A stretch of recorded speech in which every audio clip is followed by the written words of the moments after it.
High বন্ধুরা, সবাই কেমন আছো? আশা করছি তোমরা সবাই খুব ভালো আছো। আর আমিও খুব খুব ভালো আছি।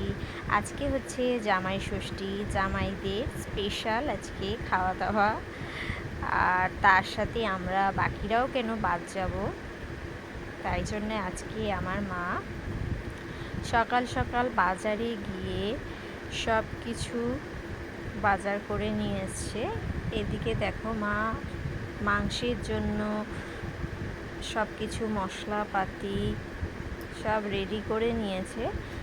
আর এই যে এখন সব মশলা দিয়ে নিয়ে তারপরে মাংসটাকে ভালো করে মাখাবে।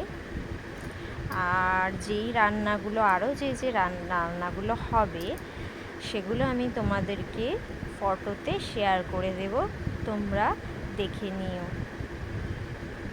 দেখো, মা মাখিয়ে নিচ্ছে মাংসটাকে।